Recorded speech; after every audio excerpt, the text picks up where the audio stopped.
कोई भी गवर्नमेंट आ जाए, इनका यही हाल है। आम पब्लिक का सोचना नहीं है, यही पब्लिक इनको जिताती है और यही पब्लिक को मारते हैं। ये तो बहुत मुश्किल घड़ी आ गई हम लोग के लिए। घर का बजट खराब हो रहा है। पॉकेट पर तो बहुत बड़ा असर पड़ा है। इतना महंगाई में लोगों के लिए बहुत मुश्किल हो गया है। ये सारा बवाल 4 अक्षरों से मिलकर बने उस शब्द का है जिसे महंगाई कहते हैं। महंगाई मतलब वो तिलिस्मी पहेली जिसका आपके यहाँ गृह प्रवेश हो चुका है, और वो भी इतने दबे पांव कि खबर तक नहीं हुई। लेकिन अब ये सबको आजमाने की जिद ठान कर खड़ी है। नेता और हुक्मरान इस पहेली को सुलझा नहीं पा रहे और जनता का पारा चढ़ता जा रहा है। जब आम आदमी की थाली पर असर पड़ेगा तो गुस्सा भड़केगा ही, क्योंकि महंगाई के जादू ने सबकी आमदनी अठन्नी और खर्चा रुपया कर दिया है।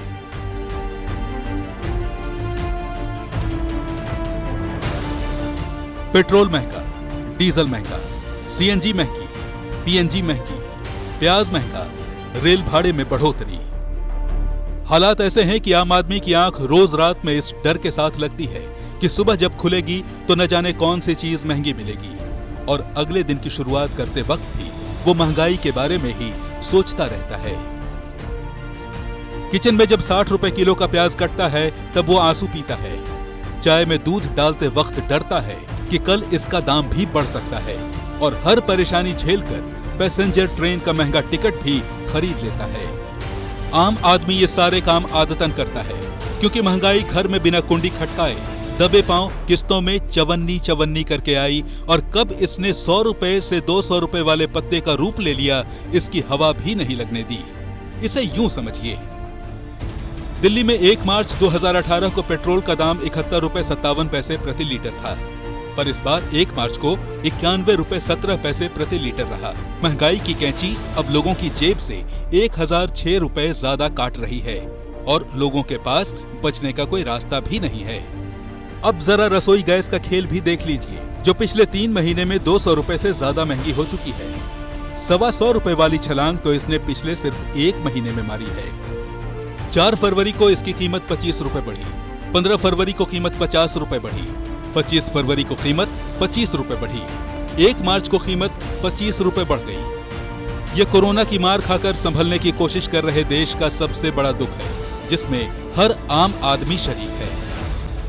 आमदनी कम हुई, महीने का खर्च बढ़ गया, सब्जियों के दाम बढ़ गए, गाड़ी से आना जाना महंगा हुआ। महंगाई वाकई इस समय की एक ऐसी पहेली है जो मांग और आपूर्ति के सामान्य सिद्धांत को भी सरेआम झुठला रही है।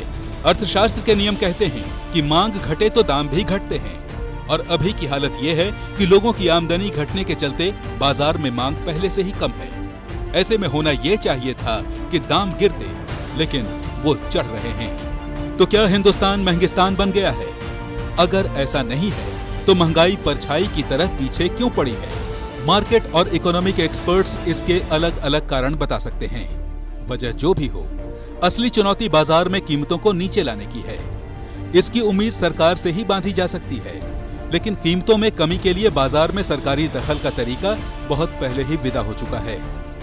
आमतौर पर माना जाता है कि महंगाई सबसे ज्यादा गरीब को ही परेशान करती है, लेकिन इस बार की महंगाई मध्य वर्ग को भी उतना ही रुला रही है जितना गरीब तबके को।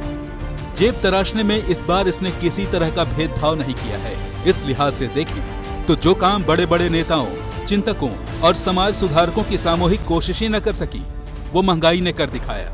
समाजवादी सपना साकार करते हुए इसने ऐसा चक्कर चलाया कि गरीब और मध्य वर्ग की खाट एक साथ खड़ी हो गई। अब सब एक जमीन पर खड़े होकर एक ही सवाल पूछ रहे हैं, ये महंगाई मरती क्यों नहीं?